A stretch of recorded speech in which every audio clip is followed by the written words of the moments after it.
Hola, Tere. Hola, ¿Cómo Sandra. estás?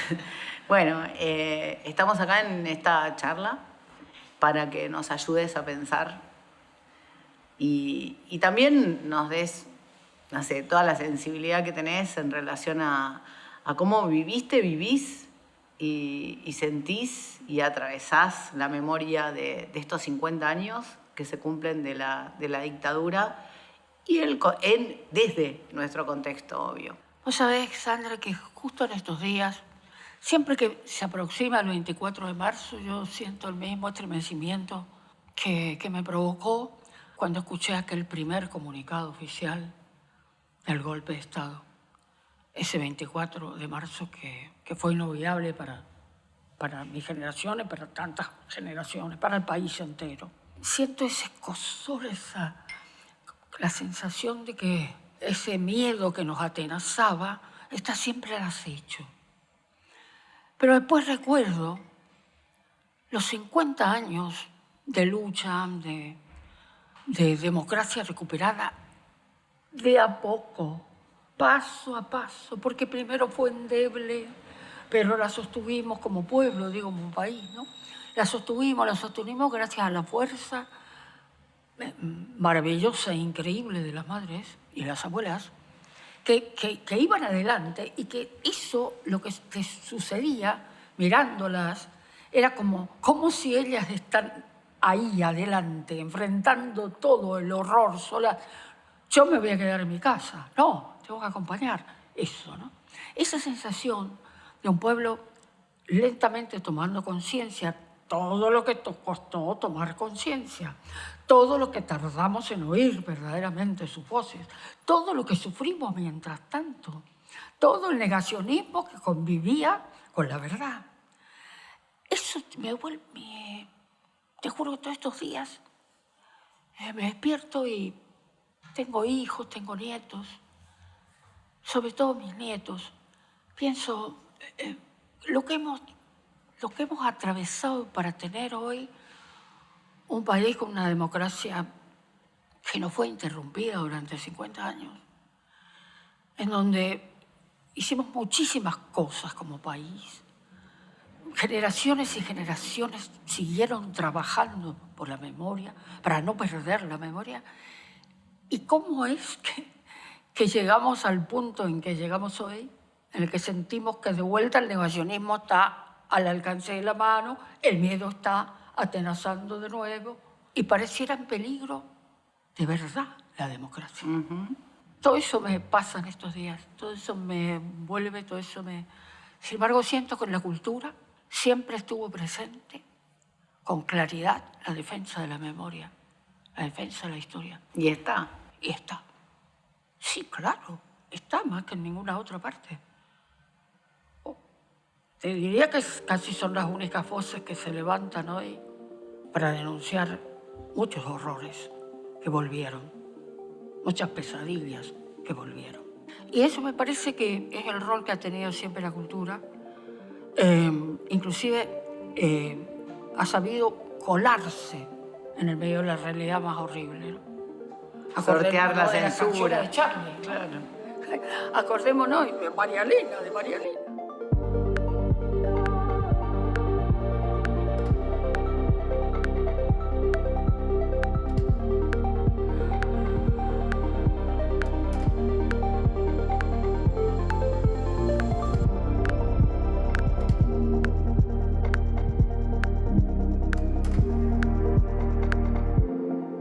Ahora también pienso que hay que hacer circuitos de resistencia cultural.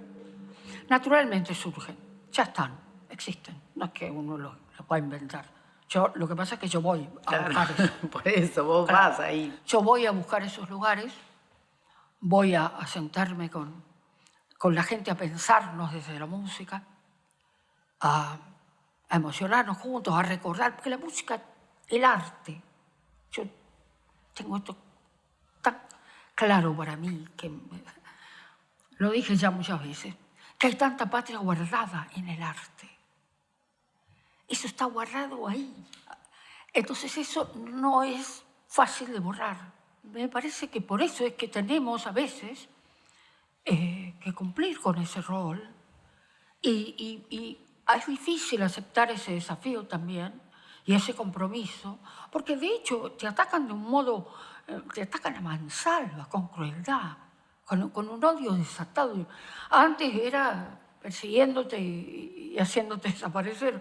Bueno, ahora te hacen desaparecer de otros modos. Claro, es otro tipo de violencia, pero por la época nada más, ¿no? Nada más, sofisticado, encontraron otras herramientas y las hacen con las mismas estrategias deliberadas para borrar memoria, para borrar historia, para empezar desde un cero imaginable, como si esta comunidad jamás hubiera existido. Sí, con la misma crueldad. Con la misma, porque es pensado al detalle. Pensemos, Sandra, lo que es la figura del desaparecido. Es de una crueldad. De mucha crueldad. Es de una violencia. Que dura, ¿no? Porque todavía están desaparecidos los nietos, ¿no? Yo hoy leía una nota de una chica que decía, mi papá ya no es desaparecido. Uno de los que identificaron la perla. La nota es... No, la lees, una emoción imposible de contener, ¿no? O sea... Solo por identificar, solo por la identidad. ¿Te das cuenta? Que es todo, ¿no?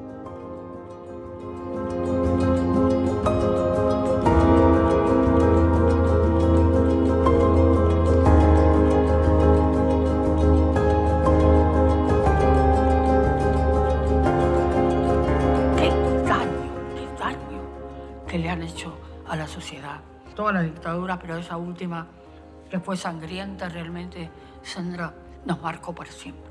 Si bien pienso que los antecedentes de las dictaduras, bueno, el bombardeo, algunas otras cuestiones fueron crueles desde los militares en Argentina, ¿no? De los gobiernos o desde fuera del gobierno, han atacado muchísimo la democracia, pero esta dictadura fue un antes y un después. Y tal vez por eso ahora tenemos todavía una democracia que duró 50 años, ¿no? Me parece que eso es la fortaleza que decías al principio, de ese trabajo, ¿no? Por la memoria, por la identidad que fueron estos 50 años.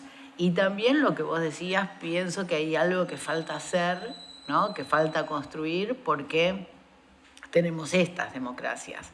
Una democracia que, si bien lo es muy importante decirlo, es una democracia, tiene una calidad institucional muy bajita, ¿no? Con persecuciones, prisiones. Muy cuestionable. Entonces, hay algo que todavía tenemos que hacer, sin independencia de poderes, desobediendo a los poderes, a los otros poderes, ¿no? Con el caso de las universidades, está desobedeciendo leyes e incluso resoluciones judiciales. Entonces, con esta calidad institucional tan bajita, creo que todavía tenemos que seguir haciendo un montón de actividades, por lo menos desde la cultura, desde las artes, desde las universidades también. La educación. La educación. El rol de la educación es central en cualquier país del mundo, en cualquier comunidad. Y yo creo que es ahí donde vos sembrás verdaderamente, en las nuevas generaciones, sembrás esa memoria y estás también sembrando el destino de la patria, porque si nos olvidamos de contar de dónde venimos, qué nos pasó, va a ser muy difícil que podamos ir a algún lugar en donde de verdad podamos sostenernos como país con historia, memoria, independencia, soberanía, dignidad, ¿no? Entonces digo, el rol de la educación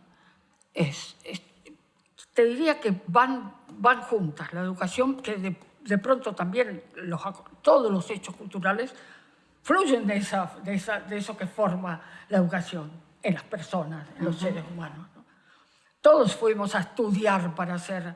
Yo fui a estudiar música para hacer música, estudié literatura para escribir letras de canciones, me nutrí de la educación para poder plantarme y decir, bueno, de este lugar vengo y esto es lo que quiero decir cantando, ¿no?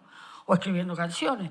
Entonces creo que van juntas y son absolutamente imprescindibles. Son la columna vertebral de una comunidad. Porque ahí está verdaderamente se logra el sentido que tiene, ¿no? El rol de las palabras, el rol de los conceptos, el rol de la historia que se hereda, se transmite y se le da un sentido a través de la cultura y de la educación.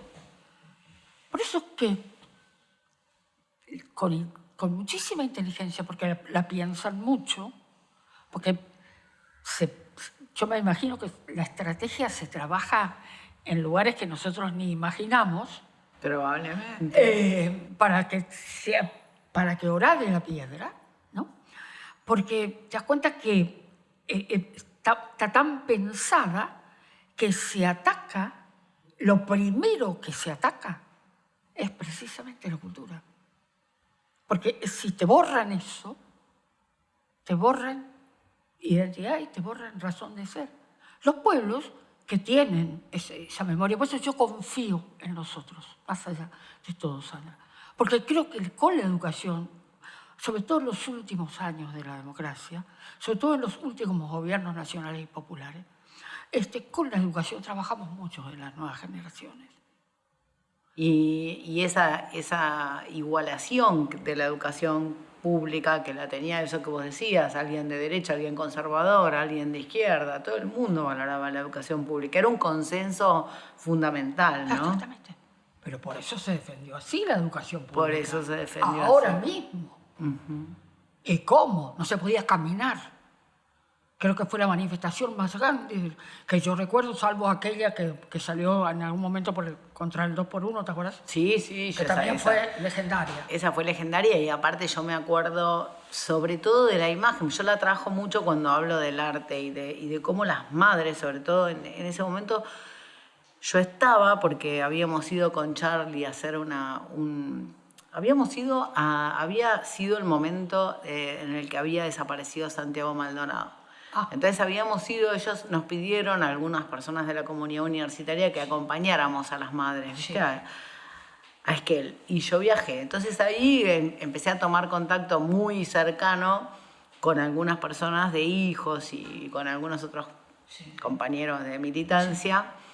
Y volvimos y me invitaron a estar ese día en el palco. Habíamos trabajado mucho para esa... Y Tati estaba insistente con llevar el pañuelo, y ahí había algunas conversaciones en donde se preguntaba, no sé qué vamos a hacer con él. La gente no se puede poner el pañuelo, ¿no? En la cabeza. Entonces, ¿qué va a pasar con el pañuelo? No sé, decía Tati, que lo lleven. Y en el momento del discurso en el que estábamos en la plaza, pero muchas personas, fue impresionante. Sí, yo también estaba. Él dijo, levanten el pañuelo. Y todo el mundo lo levantó igual. Y yo tengo ahí fotos, tengo la foto de portada de mis redes, que se armó como un pañuelo gigante en la multitud, ¿viste? Era un pañuelo colectivo. Fue impresionante. Y el símbolo del pañuelo. Y ellas viven haciendo performance. Viven haciendo arte.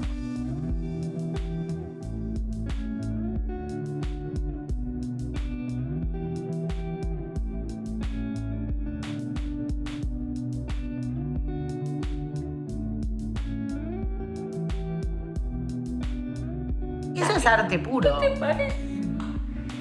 Todo lo que tiene que ver con el arte, la identidad, la resistencia, todo. Las figuras dibujadas. ¿Te acordás cuando salieron con esa idea? El libretazo. Sí, después todas las marcas en los centros clandestinos, ¿no? Hijos y todas las remeras. Fue muy performático, fue muy importante ese momento. Porque era la manera de visibilizar. Era la manera de ¿Qué importancia tenía eso, visibilizar de esa manera, cosas que se podían tocar, no verlas cerca? Porque ahora por ahí se visibiliza mucho en las redes y hay mucho que desaparece de golpe, ¿no? En cambio acá no desapareció el pañuelo. No desaparecieron esas marcas en el piso, no. Pero por eso yo estoy agradecida que en nuestro país la educación pública esté siendo cuidada por nosotros mismos. Estoy agradecida de que ese espacio que genera todo lo demás, que tiene que ver con todo lo demás, con el desarrollo cultural, con el crecimiento de quienes somos, esté en manos de docentes que todavía salen a las calles a defender y a denunciar y a cuidarnos. Porque el que cuida la educación nos cuida a todos. El que cuida la cultura, cuida su memoria, cuida su pasado, pero también su futuro, porque sin ese pasado no puede construir nada.